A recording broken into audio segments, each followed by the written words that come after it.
राधा स्वामी जी। बाणी बाणी अज्ञात अनामी सतनाम सतपुरुष की। आज की सत्संग वीडियो का विषय है विषय वासनाओं को त्यागे बिना, बुरी संगति को त्यागे बिना हम परमात्मा की राह पर क्यों नहीं चल सकते, हम भक्ति क्यों नहीं कर सकते हैं। तो चलिए भक्ति सूत्र में से आज इसी विषय के संदर्भ में इस सत्संग वीडियो को आरंभ करते हैं। गुरु प्यारी सत्कारयोग सत्संगत जी, आप सभी के भीतर बैठे परमात्मा को मेरा प्रणाम। आप सभी के चरणों में मेरा प्रणाम स्वीकार करें।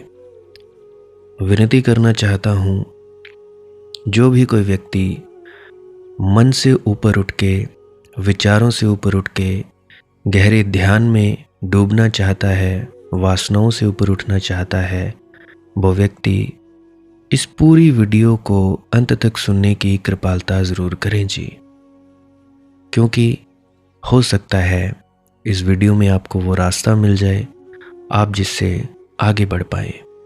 तो चलिए अब हम अपने विषय की ओर लौटते हैं। नारद जी ने कहा है भक्ति सूत्र में, ततु विषय त्यागात संग त्यागाच अव्यावृत भजनात्, यानी वह भक्ति विषय त्याग संग त्याग से संपन्न होती है। अब क्या मतलब हुआ इस विषय त्याग और संग त्याग से? इतना ही मतलब हुआ कि विषय में मत खोजो, वासनाओं में मत खोजो, पहले अपने में खोज लो। और जिसने भी अपने में खोजा फिर कहीं और खोजने न गया, क्योंकि मिल गया। इससे अपवाद कभी हुआ नहीं, कोई एक्स्ट्रा ऑर्डिनरी केस हुआ नहीं। यह शाश्वत नियम है और इस पर चलना ही पड़ेगा। एस धम्मो सनातनो, कि जिसने अपने में खोजा पा ही लिया। हाँ, अगर खोजने में रस हो तो भूलकर अपने में मत खोजना। अगर खोजी ही बने रहने में रस हो तो भूलकर अपने में मत खोजना, क्योंकि वहाँ खोज समाप्त हो जाती है, वहाँ मिल ही जाता है। अगर खोजने में ही रस हो तो बाहर भटकते ही रहना, अगर पाना हो तो बाहर जाना व्यर्थ है। मेरे बुआ जी का छोटा लड़का है, पिछले साल शायद उसे नामदान मिला, तो अभी मैं कोई 1-1.5-2 महीने पहले मिला उससे, तो मैंने उसे ऊपर से नीचे तक देखा। उसकी ऊर्जा मुझे कोई महसूस नहीं हुई, पहले के पहले जैसी थी। मैंने उससे पूछा, कोई आनंद, कोई तरक्की तो तुम्हारी हुई नहीं? कहने लगा, जी मैं अभी भी खोज कर रहा हूँ। मैंने बोला कि मूर्ख। वैसे तो मैंने उसे गाली निकाली, मूर्ख तो क्या ही कहा मैंने, मूर्ख तो आपके लिए बता रहा हूँ। मैं गालियाँ भी अच्छी तरह जानता हूँ, सब जानता हूँ, कोई बड़ी बात नहीं। तो मैंने उसे बोला कि मूर्ख, मूर्ख आपके लिए, उसके लिए गाली, कि अभी तक तू खोज ही रहा है, बाहर ही खोज रहा है, भीतर भी खोज। भीतर कब खोजेगा, कब खोजेगा तू? तो ऐसे ही सभी लोग हैं, खोजी बने हुए हैं, बाहर खोजते हैं कि चलो डेरे में चले जाएं, दर्शन हो जाएं, प्रसाद मिल जाए, रोटी मिल जाए, लंगर मिल जाए, कैंटीन में कुछ खा लें, दही बड़ा खा लें, मसाला डोसा खा लें, तो चलो मिल जाएगा। ऐसे मिलेगा? कोई दरगाहों में जा रहा है, कोई मस्जिदों में, कोई मंदिरों में जा रहा है, कोई गुरुद्वारों में, कोई सोचता है सत्संग सेंटर में सेवा करने से ही मिल जाएगा। ऐसे मिलता है? नहीं भाई, ये कोई खोज नहीं है। अपने भीतर खोजो। तो ये तो वही बात है कि अगर भाई खोजने में ही रस हो तो बाहर भटकते ही रहना। अगर सच में पाना हो तो बाहर जाना व्यर्थ है। जो खोज रहा है, जो चैतन्य यात्रा पर निकला है, उसी चैतन्य में मंजिल छिपी है। फिर से सुनो, जो खोज रहा है, जो चैतन्य यात्रा पर निकला है, उसी चैतन्य में मंजिल छिपी है। भक्ति सूत्र क्या कहता है? विषय त्याग और संग त्याग से संपन्न होती है भक्ति। इसीलिए कि वहां जब यात्रा बंद हो जाती है तो तुम अपने पर लौटने लगते हो। जो व्यक्ति बाहर नहीं खोजता कहाँ जाएगा? वह अपने घर तो आ जाएगा ना। तुम लोगों ने इच्छाएं ही इच्छाएं रखी हैं। मैं कहता हूं परमात्मा को पाने की इच्छा भी एक वासना है, सचखंड पाने की इच्छा भी एक वासना है, मुक्ति की इच्छा भी एक वासना है। तुम बैठते हो क्योंकि तुम कुछ ना कुछ चाहते हो। पैसा नहीं चाहते तो मोक्ष सचखंड चाहते हो, कुछ और चाहते हो, तो ये चाहत ही तो है। तुम परमात्मा चाहते हो। मैं कहता हूं चाहत ही छोड़ दो, चाहत का ही त्याग कर दो। जब तुम खाली बैठोगे, कुछ नहीं चाहिए, कोई चाहत नहीं, कोई परमात्मा नहीं, कोई सचखंड नहीं, कोई स्वर्ग नहीं, कोई मोक्ष नहीं, कुछ नहीं चाहिए, खाली बैठे हो, तब आनंद उतरता है। परंतु नहीं, अरे बेटा हमें कुछ दिखा नहीं, कुछ प्रकाश नहीं हुआ, पहले ये होता था अब नहीं हुआ। अरे भाई, पता नहीं तुम लोगों को मैं अंग्रेजी में बोल रहा हूं, हालांकि अंग्रेजी सत्संग भी है, परंतु मैं देसी भाषा, सरल भाषा में बातचीत करता हूं। मुझे पता है कुछ शब्द हिंदी के कठिन हैं, परंतु फिर भी देसी और सरल भाषा में बतियाता हूं। फिर भी पता नहीं कहाँ हमारी बुद्धि घास चरने गई होती है। मैं कहता हूं चुपचाप बैठो, 1 घंटा बैठो, 15 मिनट बैठो, कुछ नहीं चाहिए। फिर भी तुम बैठते नहीं। तुम जब बैठते हो, बैठने के बाद जब तुम उठते हो, फिर तुम सोचते हो अरे कुछ हुआ तो नहीं, कोई अनुभव हुआ तो नहीं, क्यों बैठे हैं, काहे को बैठे हैं, चलो जाप ही कर लें, चलो ये ही कर लें। तो ये सोच ही बाधा है। मैंने कहा बैठने का तो मतलब बैठने का। चौकड़ी मारो, सीधे लेटो, टांग सीधी करो, आंख बंद करके बैठो या लेट जाओ। नींद आ जाए कोई बात नहीं, परमात्मा की निमायत है, परमात्मा ने नींद दी है, बड़ा शुभ है, कोई बात नहीं, सो गए तो सो गए, क्या फर्क पड़ता है। मैं कहता हूं बस बैठो, उसके अलावा कुछ ना करो। कोई कहता है जी नामदान के पहले ध्यान में डूब सकते हैं? बिल्कुल डूब सकते हैं। मुझे बताओ गुरु नानक ने किससे नामदान लिया था भैया? कबीर ने किससे नामदान लिया था? हजरत मोहम्मद ने किससे नामदान लिया था? क्या जाप किया उसने? किसने क्या जाप किया? गुरु रविदास ने किसका जाप किया? सब कहने की बातें हैं। नाम स्मरण का मतलब क्या है? अपने आप की याद, अपने नाम का जो सच्चा अपना नाम है उसकी याद, स्मरण यानी याद। और तुमने उस स्मरण को बनाते बनाते जाप बना दिया शब्दों का। यार तुम जरा सोचो, जब श्री राम पैदा नहीं हुए थे तब क्या लोग परमात्मा को नहीं उपलब्ध होते थे? जो श्री रामचंद्र परमात्मा को उपलब्ध हुए, क्या वो अपना नाम जप के उपलब्ध हुए? जब राधा नहीं हुआ करती थी, कृष्ण नहीं हुआ करते थे, तब क्या लोग परमात्मा तक नहीं पहुंचते थे? जब ये राधा स्वामी मत नहीं था, ये निरंकारी मत नहीं था, कबीर नहीं पैदा हुए थे, तब क्या लोग परमात्मा को उपलब्ध नहीं हुआ करते थे? जब ये भाषा नहीं थी, तब क्या लोग परमात्मा को उपलब्ध नहीं हुआ करते थे? जब ये 5 नाम का जप नहीं था, तब क्या लोग परमात्मा को उपलब्ध नहीं हुआ करते थे? सोचो, तब क्या था? एक ही थी वो शब्द धुन। वो चाहे वो अंग्रेजी जानता हो व्यक्ति, चाहे जापानी, चाहे चीनी, हर व्यक्ति के कानों में एक ही आवाज सुनाई देगी, एक ही अनहद की आवाज। यह आवाज है, इसको सुनते सुनते तुम पहुंचोगे। तुम राम जपो या ना जपो, तुम राधा जपो या ना जपो, तुम 5 नाम जपो या ना जपो, कोई फर्क नहीं पड़ता। मैं कहता हूं खाली बैठो, कुछ मत करो, बस बैठो। अपने आप सन्नाटा सुनता जाएगा, तुम गहरे भीतर उतरते जाओगे। बस ये है सारी यात्रा। कुछ सोचना ही नहीं, कुछ चाहना ही नहीं। धीरे धीरे तुम्हें नशा होने लगेगा। जैसे छोले भटूरे खा के लस्सी पीने से नशा होता है ना, ये तो सभी ने खाए होंगे या नहीं खाए होंगे। नहीं खाए तो भाई खा लेना। गर्मियाँ चल रही हैं तो गर्मियों में छोले भटूरे मंगाना और लस्सी मंगवा लेना, मीठी लस्सी। पहले छोले भटूरे खा लेना 2, ऊपर से मीठी लस्सी। देखना कैसे खुमारी आती है, कैसे नशा आता है। ऐसा ही मिलता जुलता नशा, मजाक की बात साइड में रख लो। मुझे पता है उदाहरण थोड़ी बेकार सी है, परंतु इसके अलावा मैं क्या ही उदाहरण दे सकता हूँ। जिन्होंने शराब पी है उनको शराब की उदाहरण देता हूँ कि भाई जैसे शराबी झूमता है, भूल जाता है, ऐसे ही बिना पिए ही जो साधक व्यक्ति है वो ऐसे ही बिना पिए ही रहता है, मस्त रहता है, आंखें उसकी तर रहती हैं।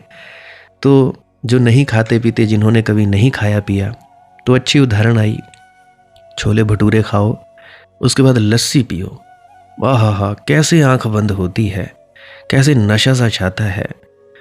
तो इससे ही मिलता जुलता नशा, मिलता जुलता क्या, कहीं कहीं ज़्यादा आनंदित, कहीं ज़्यादा रस तुम्हें आएगा। तुम खुश रहने लगोगे बिना कारण से। तो आनंद ही कसौटी है। तो छोले भटूरे वाली उदाहरण मेरी याद रखना। तो भैया, बाहर जो व्यक्ति नहीं खोजता वह कहाँ जाता है, अपने घर आ जाता है। और अपने घर की यात्रा यही है जो मैंने कही, साफ 2-3 मिनट में कह दी। इसके लिए तुम टक्करें खाते हो, नाम ले लें जी, किसी गुरु के पास चले जाएं। मैं तुम्हें फ्री में सब कुछ बता रहा हूँ, ना कोई प्रश्न, ना लेना ना देना। ना मैं पूछता हूँ तुमसे कि तुम खाते क्या हो, पीते क्या हो। तुम शराब पियो, खाओ पियो, मुझे क्या। जब असली आनंद आएगा तो तुम्हारी ये शराब, ये मांस वगैरह छूट जाएगा, बिल्कुल छूट जाएगा। यहाँ कईयों ने छोड़ी है, कई मुझे मिले, कईयों ने मुझे कॉल की कि भैया जब से मैं ध्यान में डूबने लगा हूँ, मज़ा आने लगा है, शराब पीता हूँ उल्टी आ जाती है, मुझे पचती नहीं। तो भैया जब असली आनंद मिलने लगा है तो इस सस्ती शराब को कौन पूछता है। जब किसी ने शहद चख लिया हो तो चीनी के घोल को कौन पूछेगा, तो ये शक्कर के घोल को कौन पूछेगा। तो भैया शहद पिएंगे, प्रीमियम चीज़ मिल जाए तो सस्ती चीज़ों को कौन पूछता है भाई। ध्यान का मज़ा, खुमारी का, नाम खुमारी नान का चढ़ी रहे दिन रात, इसका मज़ा आता रहेगा, कौन पूछता है सस्ती शराबों को। तो मैंने क्या कहा, जो व्यक्ति बाहर नहीं खोजता वह अपने घर आ जाएगा। कोलंबस अमेरिका की खोज पर गया, 3 महीने का उसके पास सामान था, वह ख़त्म हो गया। केवल 3 दिन का सामान बचा और अभी तक कोई अमेरिका की झलक नहीं, किनारों का कोई पता नहीं, ज़मीन कितनी दूर है कुछ अनुमान भी नहीं बैठता। साथी घबरा गए। रोज़ सुबह पता लगाने के लिए वे कबूतर छोड़ते थे, क्योंकि अगर कबूतरों को कहीं ज़मीन मिल जाए तो वे वापस न लौटें। लेकिन वे कबूतर थोड़ी बहुत दूर चक्कर काट कर वापस जहाज़ पर आ जाते। कहीं भूमि न मिली, पानी में तो ठहर नहीं सकते। उनका लौट आना इस बात की खबर होता कि उन्हें कोई जगह ना मिली। जिस दिन 3 दिन का भोजन रह गया, उस दिन कबूतर छोड़े, बड़ी उदासी में मुंह लटकाए हुए। डरते थे कि कहीं लौट ना आए, क्योंकि अब खात्मा है। अगर 3 दिन के भीतर ज़मीन नहीं मिलती तो गए, लौट भी नहीं सकते, क्योंकि 3 महीने का रास्ता पार कर आए, लौट कर भी 3 महीने लगेंगे पहुंचने में। तो पीछे जाने का तो कोई अर्थ नहीं है, आगे शून्य मालूम होता है। लेकिन उस दिन क्या हुआ, कबूतर वापस नहीं लौटे, नाच उठे आनंद से। कबूतरों को ज़मीन मिल गई। वासनाएं तुम्हारे भीतर से बाहर जाती हैं। विषय और संग त्याग का इतना ही अर्थ है, वहां से भूमि हटा लो ताकि उनको बाहर ठहरने की कोई जगह ना मिले। तुम्हारा चैतन्य तुम ही पर वापस लौट आए, कहीं बाहर ठहरने की कोई जगह मत दो। अगर बाहर ठहरने की जगह दी तो यही तो तुम करते रहे हो अब तक, यही भटकाव हो गया, यही संसार है। विषय से कोई विरोध नहीं है, धन से क्या विरोध, पैसा है, चीजें खरीदी जा सकती हैं। पद से क्या विरोध, कोई मंत्री है, कोई संतरी है, कोई प्रधानमंत्री है, कोई निंदा नहीं है। सिर्फ इतनी ही बात है कि वहां अगर चेतना का पक्षी बैठ जाए तो फिर वह स्वयं पर नहीं लौटता, और तुम बाहर जितने उलझे जाते हो उतना ही अपने पर आना कठिन होता है। इसलिए मुझे कोई ये शौक नहीं बोलने का कि मैं तुम लोगों को बोलता हूं कि जितना हो सके अपने घर में बैठो, अपने कमरे में बैठो या आंगन में बैठो, जहां भी बैठो अपने बैठो घर में, मत भागो डेरों में, ज़्यादा मत भागो सेंटरों में। जिस व्यक्ति को भी थोड़ा सा आनंद का रस आ गया है, बस बात हो गई। और बहुत लोग हैं सेवा करने को जिनकी अभी शुरुआत है। ऐसे ही है जैसे बुजुर्ग मरते हैं, नए बच्चे पैदा होते हैं और बड़े होते हैं। मान लो 100 बुजुर्ग मर गए, 100 बच्चे पैदा हो गए। उसी तरह से तुम बुजुर्ग हुए, तुम्हें मस्ती की बूंद मिल गई, आनंद की बूंद मिल गई। अब कहीं जाने को जी नहीं चाहता, अब तुम घर बैठो, तुम बुजुर्ग हुए। तो जो नए आएंगे, नए व्यक्ति डेरे में जाएंगे, नए व्यक्ति सत्संग सेंटरों में जाएंगे, नए व्यक्ति मंदिर मस्जिद गुरुद्वारा में जाएंगे, वो सेवा करेंगे। तुम्हारा काम खत्म हुआ, तुम्हें एक बूंद मिल गई, अब तुम बैठो। ये वैसे ही है जैसे शेर के मुंह को खून लग गया जी, आदमियों का खून लग गया, अब तो शेर आदमी खाएगा ही खाएगा। उसी तरह से जिस व्यक्ति को भी आनंद आने लगता है वो घर के काम धंधे करता है, वह फिर ज्यादा भागता नहीं। तुम लोगों की भाग दौड़, ये डेरों में इतनी भीड़, ये सेंटरों में इतनी भीड़, यही दर्शाती है कि तुम लोगों के मुंह को खून नहीं लगा, वो आनंद का रस नहीं लगा, वो खुमारी नहीं आई। तो मैं कहता हूं घर बैठो भैया। जितने तुम बाहर उलझोगे उतना ही अपने पर आना कठिन होता है। तुम खाली घर से ही नहीं बंध जाते, घर के मेंबर से नहीं बंध जाते, सदस्यों से नहीं बंध जाते, तुम डेरे में आए लोगों से, तुम सत्संग सेंटरों में आए लोगों से भी बंध जाते हो। तुम मंदिर में अपनी जानकारियां बढ़ा लेते हो, तुम मस्जिदों में, तुम गुरुद्वारों में, वहां पे भी अपनी जान पहचान बढ़ा लेते हो।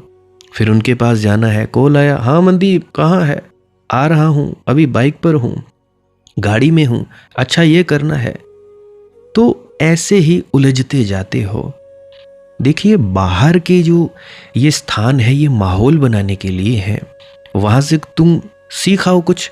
गुरुद्वारे गए, अच्छी बात है, गुरबाणी कीर्तन सुनो, जो पाठी बोलता है, जो ग्रंथी सिख बोलता है उसकी आवाज सुनो, कहता क्या है, जो कहता है उसको अमल में लाओ।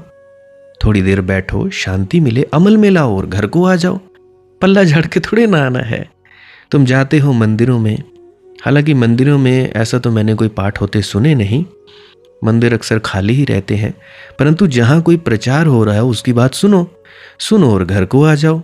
ऐसे ही सेंटरों में जो प्रचार हो रहा है सुनो और अमल में करो। डेरे में जाओ, प्रचार हो रहा है सुनो और अमल में ला लो। और क्या करना है भैया, बाहर नहीं भटकना है, शरीरों के पीछे नहीं भागना है, देह के पीछे नहीं भागना है, अपने भीतर जाना है। तुम बाहर जितने उलझते जाते हो उतना ही अपने पर आना कठिन हो जाता है। इसलिए भक्ति की बड़ी ठीक से व्याख्या की है, विषय त्याग और संग त्याग से संपन्नता होती है भक्ति की। पक्षियों को बैठने की जगह नहीं रह जाती, चैतन्य के पक्षी अपने पर लौट आते हैं।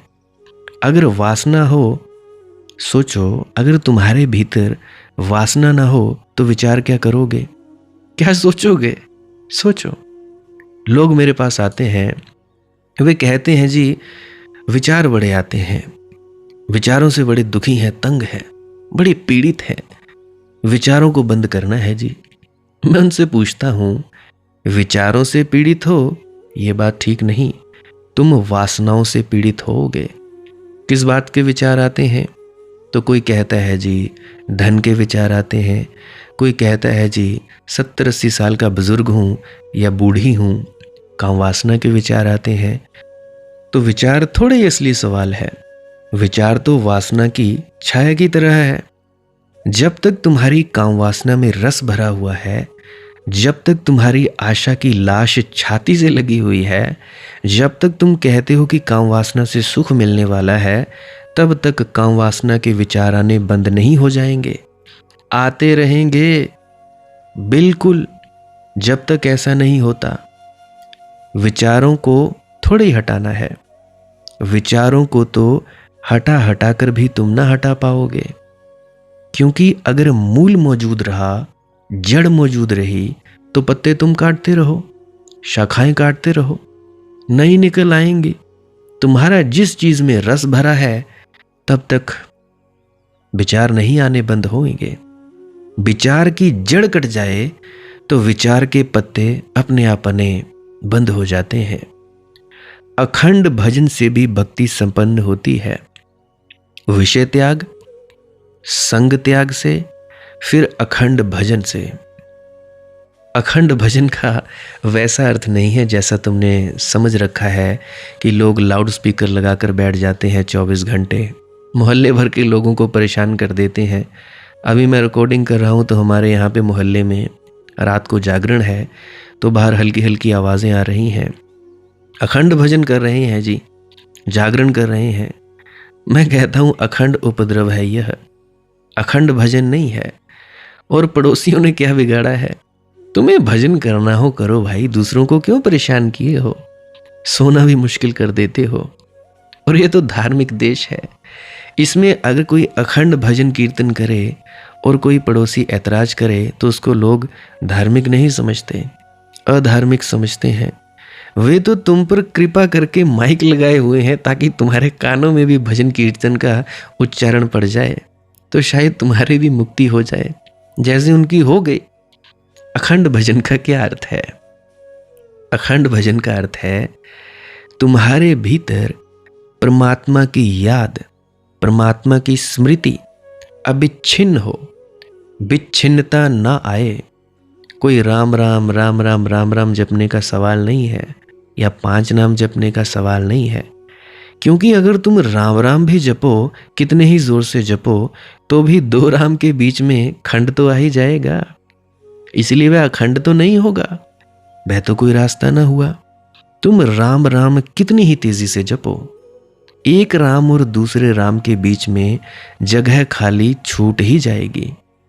उतनी देर को परमात्मा का स्मरण ना हुआ। इसलिए राम राम जपने से अखंड भजन का कोई संबंध नहीं होता।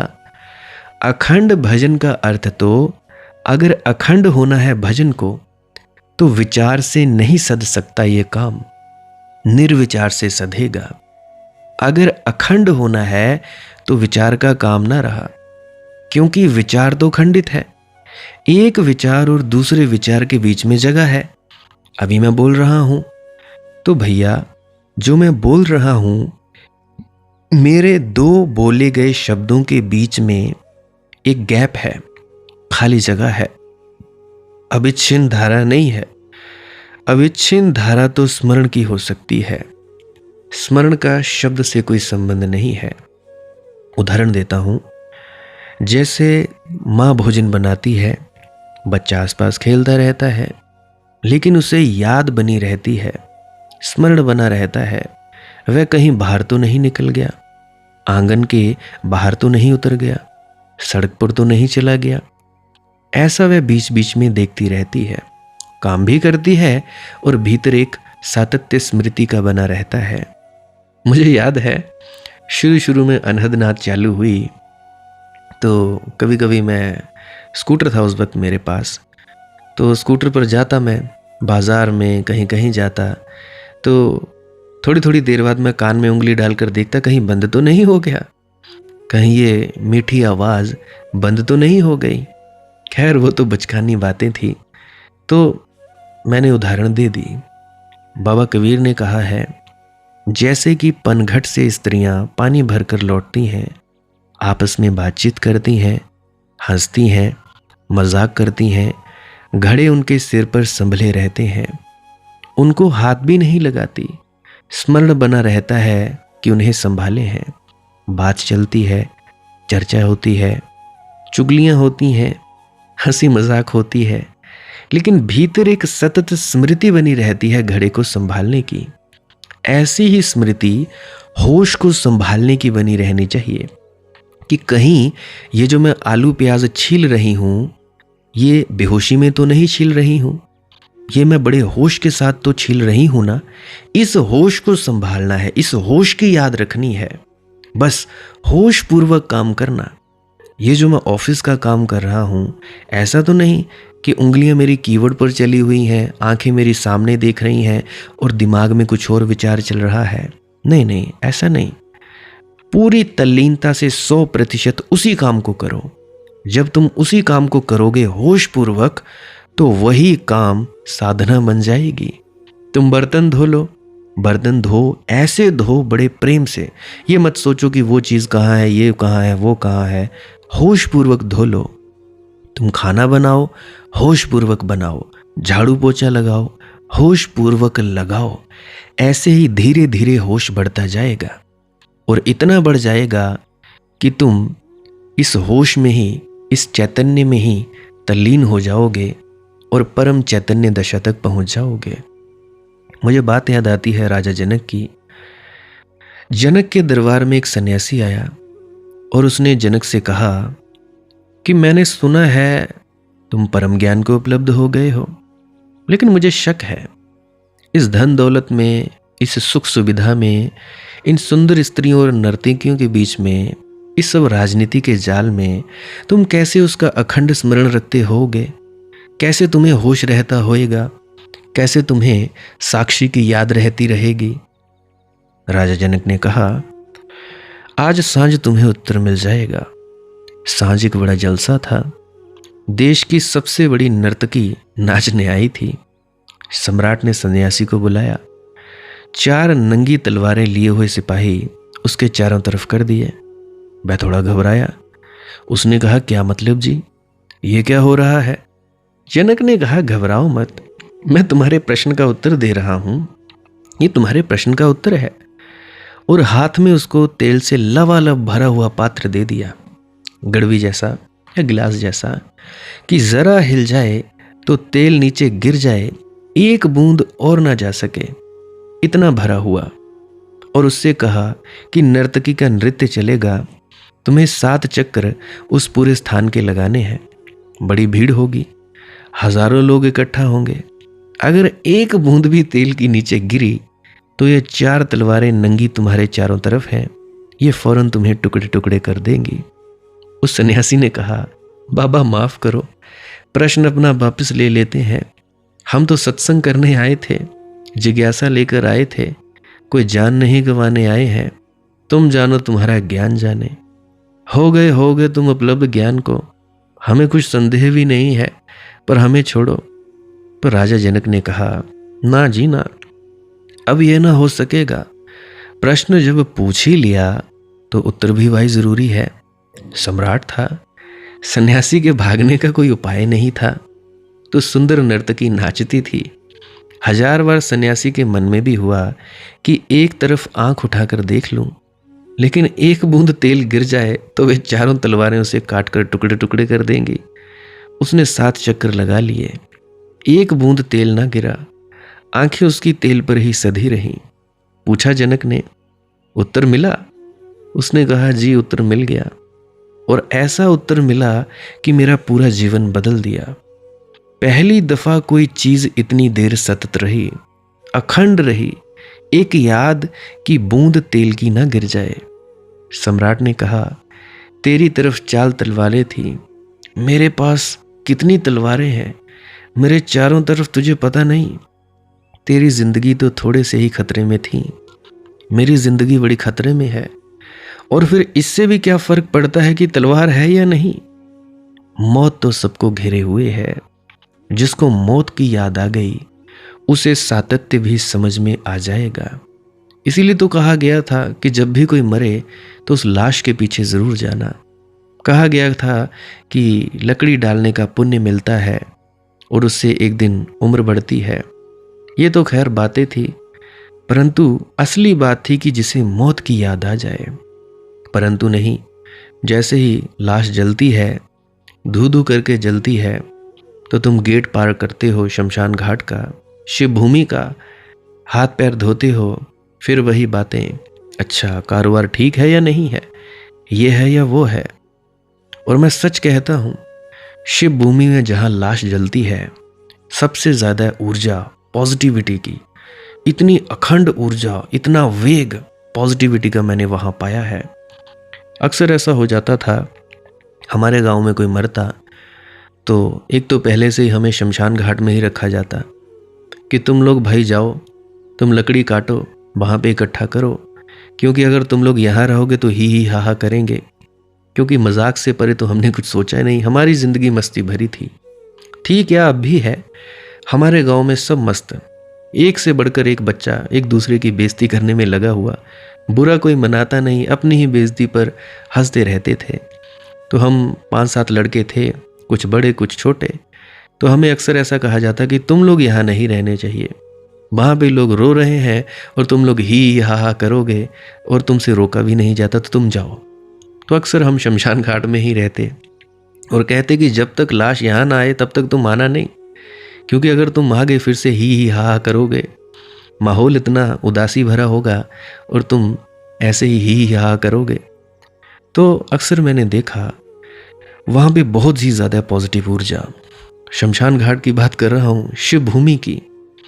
कई दफ़ा हमें कहा जाता, सारे चले जाते तो हम 4-5 लड़के रहते कि देखना कि आग कहीं बुझ ना जाए, लाश को पूरी तरह से जलाना। तो मैंने बड़े गौर से देखा है यह मंजर।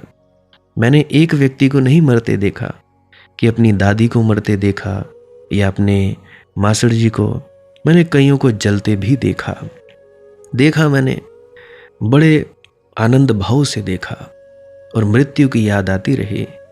तो ये जो शमशान घाट में जाते हैं लाश के पीछे, तो ये यही कारण है कि भैया तुम मौत की याद कर लो। अब किसी को ये भी नहीं पता होगा कि जब बीच रास्ते में रुकते हैं लाश के, तो सर के पास में एक घड़ा सा होता है, वो फोड़ा जाता है। वो क्यों फोड़ा जाता है उसका कारण बताता हूँ। वो इसीलिए फोड़ा जाता है कि कहीं ये जो व्यक्ति जो मरा हुआ लग रहा है कहीं समाधि में तो नहीं, कि कहीं इस आवाज़ से ये उठ खड़ा हो जाए, बाहर आ जाए, इसीलिए वो घड़ा फोड़ा जाता है ठीक सर के पास। तुम देखना, जो लड़के होगे, देखना तुम्हारे वहाँ पे कोई मरेगा, तो जब मरेगा लाश को लेके जाएंगे, तो आधे रास्ते पर पहुँचते हैं तो सर के पास में घड़ा फोड़ा जाता है। तो जो फोड़ा जाता है तो वो इसीलिए फोड़ा जाता है कि उठ खड़ा हो जाए। तो अगर तो जिंदा होगा तो उड़ जाएगा, नहीं जिंदा होगा तो नहीं उठेगा। तो ये भी बात है। और भी बड़ी सारी क्रियाएं होती हैं जिनका एक वैज्ञानिक कारण था। खैर, ये कोई वैज्ञानिकता की बात नहीं है, मैं आगे बढ़ता हूँ। देखिए, जिसको मौत की याद आ गई उसे सातत्य भी समझ में आ जाएगा। अखंड भजन का अर्थ होता है अविच्छिन्न धारा रहे, परमात्मा की याद में एक क्षण को भी व्याघात ना हो। परमात्मा की याद से पहले खुद की याद रहे कि मैं हूं, मैं सिर्फ देखने वाला हूं, मैं दृष्टा हूं। जब कभी दिन में याद आ जाए, पूरे होशपूर्वक काम करो, देखते रहो। जब भी तुम ध्यान में बैठो, देखो होशपूर्वक कि ये जो शरीर है, ये देह है, ये ध्यान के लिए बैठी है, ये जाप कर रही है, ये काम कर रही है, ये देह ये गुस्सा कर रही है, ये वासना में आया। तो इस तरह से साक्षी भाव जगता है। यह है साक्षी की साधना। तो परमात्मा की याद यानी अपनी याद में एक क्षण को भी व्याघात ना हो, तुम उससे विमुख ना हो, तुम्हारी आंखें उस पर ही लगी रहें, तुम्हारा हृदय उसकी ही तरफ दौड़ता रहे, तुम्हारे चैतन्य की धारा उसकी तरफ ही प्रवाहित रहे, जैसे गंगा सागर की तरफ अविच्छिन्न बह रही है। एक क्षण को भी व्याघात नहीं है, एक क्षण को भी बाधा नहीं है, अवरोध नहीं है। अव्यावृत भजनात्, कोई भी व्याघात ना पड़े तो भजन। इसका अर्थ हुआ कि तुम्हारे जीवन के साधारण कृत्य ही जब तक परमात्मा के स्मरण की व्यवस्था न बन जाए, तब तक नहीं होगी बात। उठो तो उसमें उठो, बैठो तो उसमें बैठो, सो तो उसी में सो, जागो तो उसी में जागो। जब तक ऐसा ना हो तब तक तो व्याघात होता ही रहेगा। तो ध्यान रखना, अपने आप की याद, परमात्मा का स्मरण तुम्हारे और कृत्य में एक कृत्य ना हो, नहीं तो व्याघात पड़ेगा। जब तुम दूसरे कामों में उलझोगे तो परमात्मा भूल जाएगा। ये तुम्हारे जीवन का कोई एक हिस्सा ना हो परमात्मा, ये तुम्हारे पूरे जीवन को घेर ले, ये तुम्हारे सारे जीवन पर छा जाए। मंदिर में जाओ तो परमात्मा की याद, और दुकान पर जाओ तो परमात्मा की याद नहीं, तो फिर अखंड ना हो सकेगा स्मरण। मंदिर में जाओ या दुकान पर, मित्र से मिलो कि शत्रु से, इससे उसकी याद में कोई फर्क ना पड़े। ध्यान दे, मैं परमात्मा की याद से अपने आप की याद को बात कर रहा हूं कि होश रहे कि मैं हूं, मैं सिर्फ साक्षी हूं। उसकी याद तुम्हारे घेरे हो, उसकी याद तुम्हारे चारों तरफ एक माहौल बन जाए, तुम्हारी श्वास श्वास में समा जाए। जाहिद शराब पीने दे मस्जिद में बैठकर, जाहिद शराब पीने दे मस्जिद में बैठकर, या वो जगह बता जहां पर खुदा ना हो। फिर तुम शराब पियो तो उसी में, मस्जिद में बैठकर, फिर तुम्हारे सारे कर्म उसी में लपेटे हुए हों। फिर तुम्हारा कोई कर्म ऐसा ना रह जाए जो उसके बाहर हो, क्योंकि जो कर्म उसके बाहर हो, क्योंकि जो कर्म उसके बाहर होगा वही व्याघात बन जाएगा। तो परमात्मा और स्मृतियों में एक स्मृति नहीं है, परमात्मा महास्मृति है, वह और चीजों में एक चीज नहीं है। परमात्मा आकाश की तरह सभी चीजों को घेरता है। शराब की बोतल रखो तो भी आकाश ने उसे घेरा है, भगवान की मूर्ति रखो तो उसे आकाश ने घेरा। परमात्मा तुम्हारा सब कुछ घेर ले, बुरा भला सब तुम उसी पर छोड़ दो, बुरा भी उसका भला भी उसका। तुम बीच से हट जाओ भाई, क्योंकि तुम जब तक बीच में रहोगे व्याघात पड़ेगा, तुम ही व्याघात हो, तुम्हारी मौजूदगी अखंड ना होने देगी। तो अखंड भजन का क्या अर्थ हुआ? अखंड भजन का अर्थ हुआ तुम मिट जाओ, सिर्फ होश रहे, परमात्मा रहे। तो ये कोई शोरगुल मचाने की बात नहीं है, ये तो बड़ी सूक्ष्म प्रक्रिया है। ये तो कोई बैंड बाजे बजाने की बात नहीं है, ये कोई 24 घंटे का अखंड कीर्तन कर दिया, इतना सस्ता नहीं है मामला। क्योंकि 24 घंटा तो दूर, अगर 24 पल भी अखंड कीर्तन हो जाए तो तुम मुक्त हो गए। महावीर ने कहा 48 सेकंड अगर कोई व्यक्ति अविच्छिन्न ध्यान में रह जाए तो मुक्त हो गया। 48 सेकंड अविच्छिन्न ध्यान में रह जाए तो मुक्त हो गया। अविच्छिन्न ध्यान का अर्थ, इसका अर्थ है इसी समय में न एक विचार उठे, न एक वासना जगे, कोरा रह जाए। तुम्हें परमात्मा ऐसा घेर ले जैसा आकाश ने तुम्हें घेरा है। चुनाव ना रहे, तुम्हारे सारे कृत्य उसी के समर्पण बन जाएं। मुझे गुरु नानक की बात याद आती है। सो गए थे, मक्का के पवित्र पत्थर की तरफ पैर करके सो गए थे। पुजारी नाराज हुए थे, कहा हटाओ पैर यहां से, कहीं और पैर करो, इतनी भी समझ नहीं है तुझे साधु होकर। तो गुरु नानक ने कहा तुम हमारे पैर वहां कर दो जहां परमात्मा ना हो।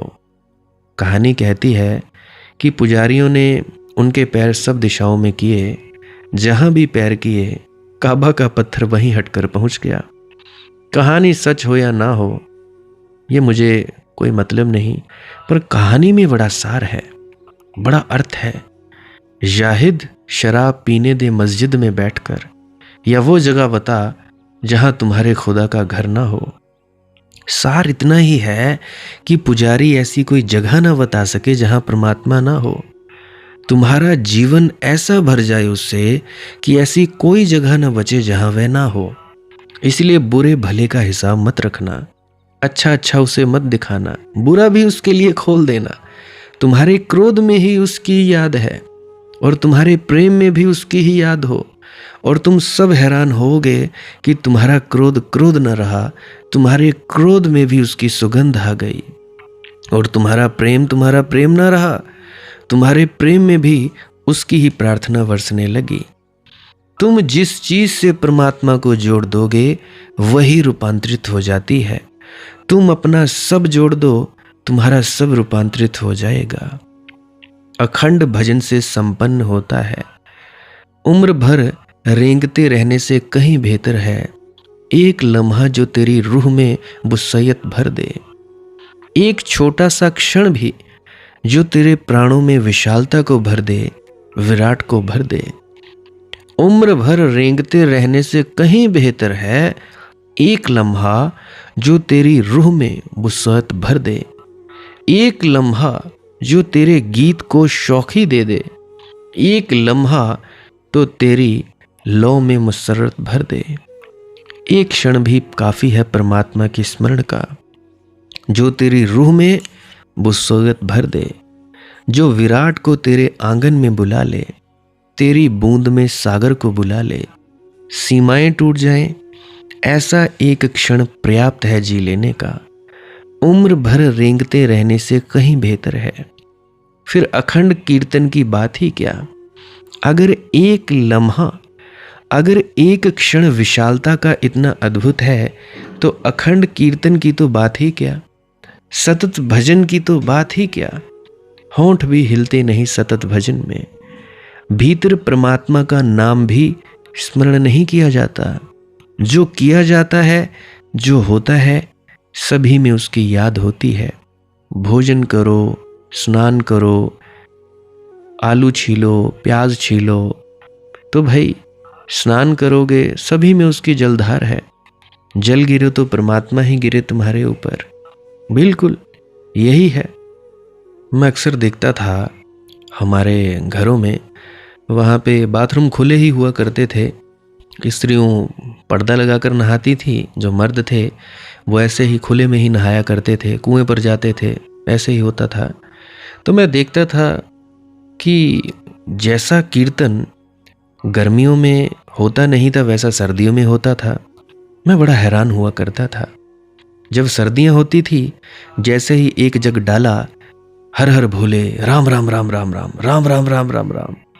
तो मैंने पूछा कि भैया जब हम गर्मियों में नहाते हैं तो अब तो तुम राम राम नहीं करते, तब तो तुम हर हर भोले नहीं करते, भूल जाते हो। तो पता चला कि भैया सर्दियों में इसलिए नाम लेते हैं कि भैया पानी ठंडा है और उनके बीच भोले शंकर की आवाज़ पर्दे का काम करती है। राम राम करते हैं और भूल जाता है। वे राम राम चिल्लाने लगते हैं, हर हर भोले, हर हर गंगे चिल्लाने में लग जाते हैं। उतनी देर को ठंड भूल गई। लोग पानी से, ठंडे पानी से बचने को भगवान का नाम ले रहे हैं। और तब मुझे लगा कि ऐसा पूरी जिंदगी में हो रहा है। भगवान सब तरफ से तुम्हें घेरे हुए है, तुम उससे घिरना नहीं चाहते। तुम्हारे भगवान का नाम भी तुम्हारा बचाव है। परमात्मा का स्मरण करना हो तो पानी को बहाने दो, वही उसी का है। मैं कहता हूं परमात्मा का स्मरण करना हो तो ठंडे पानी को बहने दो, वही उसी का है, वही उसमें बहा है, बह रहा है। तुम डुबकी ले लो, इतना बोध भर रहे कि परमात्मा ने घेरा। ऊपर उठो तो परमात्मा के सूरज ने घेरा। डुबकी लो तो पानी ने परमात्मा के जल ने घेरा। भूखे रहो तो परमात्मा की भूख ने घेरा। और भोजन लो तो परमात्मा की तृप्ति ने घेरा। और ये कोई शब्दों की बात नहीं है ऐसा तुम सोचो, क्योंकि तुम सोचोगे तो वही बाधा हो जाएगी। ऐसा तुम जानो, ऐसा तुम सोचो नहीं, ऐसा तुम दोहराओ नहीं, ऐसा तुम्हारा बोध हो, ऐसा तुम्हारा सतत स्मरण हो। लोक समाज में भी भगवत गुण श्रवण और कीर्तन से भक्ति संपन्न होती है। भगवत गुण श्रवण, भगवान के गुणों का श्रवण और भगवान के गुणों का कीर्तन, उसके गुणों को सुनना और उसके गुणों को गाना। सुनने से, अगर तुम लोगों ने ठीक ठीक सुना, अगर तुमने हृदय के पट खोलकर सुना, अगर तुमने कान से ही ना सुना, प्राणों से सुना, तो तुम्हारे भीतर भगवान के गुणों को सुनते सुनते उसकी याद का सातत्य बनने लगेगा। क्योंकि हम जो सुनते हैं वही हमारा बोध हो जाता है। जो हम सुनते हैं वह धीरे धीरे हम में रमता जाता है। जो हम सुनते हैं वह धीरे धीरे हमारे रोए रोए में व्याप्त हो जाता है। जो हम सुनते हैं सतत, वह धीरे धीरे हमें घेर लेता है, हम उसमें डूब जाते हैं। तो उसका श्रवण भी करो और उसके गुणों का कीर्तन भी करो। सुनने से ही कुछ ना होगा, क्योंकि सुनना तो निष्क्रिय है और कीर्तन सक्रिय है। निष्क्रियता में सुनो, सक्रियता में अभिव्यक्त करो। अगर बोलो तो उसके गुणों की ही बात बोलो। तुम कितनी व्यर्थ की बातें बोल रहे हो, कितनी व्यर्थ की चर्चाएं करते हो। अच्छा हो उसके सौंदर्य की बात करो, अच्छा हो उसके विराट अस्तित्व की थोड़ी चर्चा करो। उस चर्चा में तुम्हें भी याद आएगा, जिससे तुम चर्चा करोगे उसे भी याद आएगा। क्योंकि परमात्मा को हमने खोया नहीं है, केवल भूला है। इसलिए श्रवण का और कीर्तन का उपयोग है। अगर खो दिया हो तो क्या होने वाला है?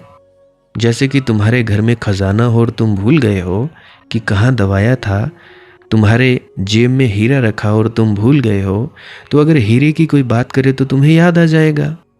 तुमने कभी ख्याल किया, तुमने कोई ज़रूरी कॉल करना था, परंतु कोई आ गया, तुम्हारा दोस्त आ गया और तुम फ़ोन करना भूल गए। सारा दिन तुमने बातचीत की और भूल गए। फिर उसके बाद तुम्हारी पत्नी ने तुम्हें याद दिलाया कि जी सुनो, तुमने किसी को फ़ोन करना था। तो भाई, सुनकर भूली बात याद आ गई। जो तुम्हारे भीतर पड़ा था वह चैतन्य में उठ गया, भगवद गुण श्रवण और कीर्तन से। फिर जो तुम सुनो उसे सुन लेना ही काफ़ी नहीं है। जैसे मेरा सत्संग सुनते हो या कहीं भी सुनते हो, सुन लेना काफ़ी नहीं है, क्योंकि तुम फिर भूल जाओगे। तुम्हारी नींद का कोई अंत नहीं है। उसे गाओ भी, गुनगुनाओ भी, अमल में लाओ। रात जब सोने जाओ उसके ही गीत को गुनगुनाते सो जाओ, ताकि गुनगुनाहट रात भर तुम्हारे सपनों में घेरे रहे, ताकि गुनगुनाहट रात भर तुम्हें ऊष्मा देती रहे, ताकि गुनगुनाहट रात भर तुम्हारे चारों तरफ पहरा देती रहे, ताकि तुम्हारी नींद में भी, तुम्हारी गहरी नींद में भी उसकी याद का सातत्य बना रहे। ख्याल किया तुमने? जो बात तुम रात को आखिरी सोचते हुए सोते हो, वही बात तुम्हें सुबह पहली याद आती है। ना ख्याल किया हो तो कोशिश करना, जो बात तुम्हारे चित्त में आखिरी होती है रात सोते वक्त, वही पहली होती है सुबह उठते वक्त। क्योंकि रात भर वह बात तुम्हारी चेतना के द्वार पर खड़ी रहती है। अगर तुम परमात्मा का स्मरण करते ही सो जाओ तो सुबह तुम पाओगे आंख खुलते ही उसके स्मरण के साथ उठे हो। सारी दुनिया के धर्मों ने रात और सुबह, सोते वक्त और जागते वक्त परमात्मा के स्मरण पर बहुत जोर दिया है। परंतु ये स्मरण जाप नहीं है। स्मरण का मतलब है याद, अपने आप की याद, होश पूर्वक कि मैं कौन हूं, मैं क्या कर रहा हूं। क्योंकि उस समय चेतना की भूमिका बदलती है। जागने से नींद तो चेतना का गेर बदलता है, फिर सुबह नींद से जगना है, फिर चेतना की भूमिका बदलती है।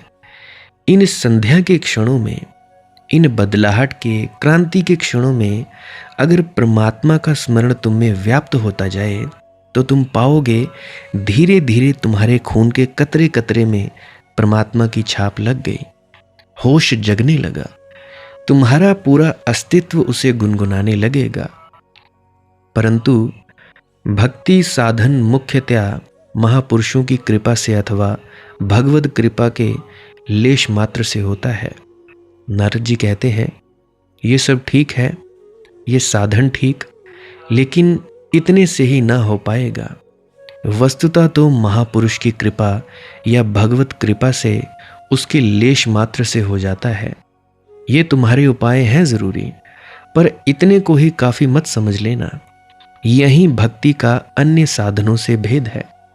अन्य साधन कहते हैं अगर ठीक से किया तो परमात्मा उपलब्ध हो जाएगा। भक्ति कहती है ये तो सिर्फ तैयारी है, इससे नहीं हो जाएगा। अंततः तो वह कृपा से ही उपलब्ध होगा, महापुरुषों की और भगवत कृपा से।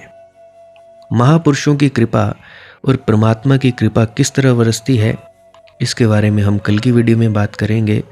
आज के लिए बस इतना ही। किसी का कोई कमेंट हो, किसी का कोई प्रश्न है तो कमेंट में लिख सकता है, या डिस्क्रिप्शन में मेरा नंबर दिया गया है, वहाँ पे मैसेज कर सकता है। शेयर करना चाहो वीडियो को अपने मित्रों तथा परिजनों तक जो दुखी हैं कर सकते हो, व्हाट्सएप स्टेटस में शेयर कर सकते हो। नहीं भी करना चाहो तो आपकी मौज है। सब्सक्राइब करना चाहो तो कर सकते हो, नहीं तो जो मालिक की मौज।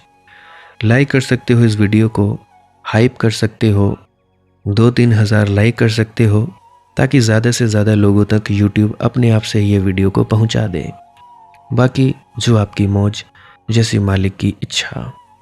भजन सिमरन क्या है, श्वास क्रिया क्या है, इसके बारे में जानना चाहते हो तो अभी मैं वो क्लिप लगाए देने वाला हूँ। उस क्लिप को भी आप जी ज़रूर सुनकर जाइएगा। मैं आपका बहुत बहुत आभारी रहूँगा क्योंकि आपने अपने लिए उस क्लिप को सुना। तो अभी आप जी उस क्लिप को सुनकर ज़रूर जाइएगा। भजन सिमरन क्या है? भजन और सिमरन दो अंग हैं। सिमरन है कुछ शब्दों का जाप करना जो आपको आपके सदगुरु द्वारा बताए जाते हैं। कोई भी जाप हो सकता है, कोई भी शब्द हो सकते हैं। करना क्या है? किसी कमरे में बैठ जाइए, या रात को बैठ सकते हैं, सुबह बैठ सकते हैं, या जब भी आपको फुर्सत के लम्हे मिले बैठ सकते हैं। तो जब बैठें तो शरीर को बिना हिलाए डुलाए बैठना है। जो बैठ नहीं सकता तो वो लेट जाए, जो चौकड़ी नहीं मार सकता वो टांगे सीधी कर ले। कोशिश ये रहनी चाहिए कि ज़्यादा से ज़्यादा वक्त शरीर को बिना हिलाए डुलाए बैठा जाए। उसके बाद अपने शब्दों का जाप शुरू कर दें। आंख बंद रखें, आंखों पर ज़्यादा जोर नहीं लगाना है, कोई कष्ट नहीं देना है, नहीं तो सर में दर्द होगा और फिर आप लोगों को परेशानी हो सकती है। तो आपने क्या करना है? चुपचाप शांत होकर बैठे रहना है, शब्दों का जाप शुरू कर देना है। जितनी देर भी आप करना चाहो, आधा घंटा, पौना घंटा, 10 मिनट, 15 मिनट, या जितनी भी आपको आपके सदगुरु द्वारा दिया गया निर्देश है, जितना निर्देश है उसका पालन कीजिए। और उसके बाद दूसरा स्टेप करना बड़ा ही ज़्यादा ज़रूरी है। वो क्या है? वो उसी अवस्था में बैठे रहें या आसन भी बदल सकते हैं। ये जो शब्दों का जाप होता है ये एकाग्रता के लिए होता है, ताकि मन की एकाग्रता आ जाए। और जब मन की एकाग्रता आ जाए फिर दूसरा कदम क्या है? धुन सुनने के लिए बैठना। चुपचाप बैठे रहें, आंख बंद है, शब्दों का जाप बंद कर देना है। और अगर कोई भी आपके गुरु महाराज है, उनको आप स्मरण कर रहे थे, याद कर रहे थे, आंखों के सामने शक्ल ला रहे थे, तो उसको लाना बंद कर दीजिए। शब्द धुन सुन रही है तो सुनते रहिए। आंख बंद करके अंधेरे में ही टिके रहें। टिके रहना है और ये इच्छा नहीं करनी है कि कुछ दिखे, कहीं पहुंचा जाए, परमात्मा को पाना है, ये करना है, वो करना है। याद रखें, ना कुछ समझना है, ना कुछ देखना है। ऐसे ही अज्ञानी होकर इसी अंधेरे में पड़े रहें। इसी अंधेरे में पड़े रहना है बस। उसके बाद जो होगा सो होगा। और अगर कोई अनुभव हो भी गया तो इससे ये नहीं कि अगली बार फिर से कामना करनी है कि ये वैसे ही हो। कामना ही सबसे बड़ी अड़चन है, इच्छा ही सबसे बड़ी अड़चन है, किसी चीज की तृष्णा करना ही सबसे बड़ी अड़चन है, मांग ही वासना है। अगर परमात्मा चाहिए तो कुछ नहीं मांगना है, चुपचाप बस बैठो, अपने आराम में बैठो, अपने विश्राम में बैठो। धीरे धीरे धीरे वो होगा जो होना चाहिए। अगर मैं ज़्यादा बोलूँगा तो आप लोग फिर से उसकी कल्पना कर लोगे कि जी ऐसा होता है, खंड ब्रह्मांड ऐसे होते हैं, चांद तारे दिखेंगे, फलाना ढिकाना। तो मैं ऐसा नहीं कहूँगा। मैं बस इतना कहूँगा, जो कुछ दिखता है, कुछ भी दिख जाए, वो मन है, वो माया है। जो नहीं दिखता वही आत्मा है, वही आत्मा में होना है। अब जैसा कि तुम लोग इसी अंधेरे में टिके रहोगे, टिके रहोगे, टिके रहोगे, तो कुछ दिनों के बाद या महीनों के बाद एक प्रकाश आएगा। वो प्रकाश पूरे शरीर में फैलता जाएगा और धीरे धीरे तुम इस प्रकाश के सहारे अपने आप में स्थित होगे। अब देखो, इस प्रकाश को देखने वाले भी तुम हो और इस शब्द धुन को सुनने वाले भी तुम हो। अब जो ये शब्द धुन को सुनता है और प्रकाश को देखता है, ये तुम हो। तो अपने आप में स्थित होना है, अपने आप को जानना ही सच्चा आत्मज्ञान है। खुद को जानना, खुद को जान लिया, मालिक को फिर जान जाओगे। तो इतनी सी प्रक्रिया है। और आगे आप श्वास क्रिया भी कर सकते हो। ये मुझे बताई गई थी विजय शर्मा जी द्वारा। वो एक उच्च कोटि के संत हैं। तो उन्होंने मुझे बताई और मेरा फ़र्ज़ बनता है कि आप सभी को बताऊं। वैसे तो मैं रोज़ रोज़ बताता हूँ, फिर भी आज फिर से बता रहा हूँ। श्वास क्रिया क्या है? नाक से सांस लेना है, मुंह से छोड़ना है। लंबा सांस लेना है नाक से और मुंह से छोड़ देना है। 15 मिनट करें, 20 मिनट करें, आधा पौना घंटा, जितनी देर भी आप कर सकते हो करें। करने के बाद करना कुछ नहीं है, चुपचाप आंख बंद करके बैठ जाना है। लेट सकते हो तो लेट सकते हैं, वो आपकी अपनी इच्छा है।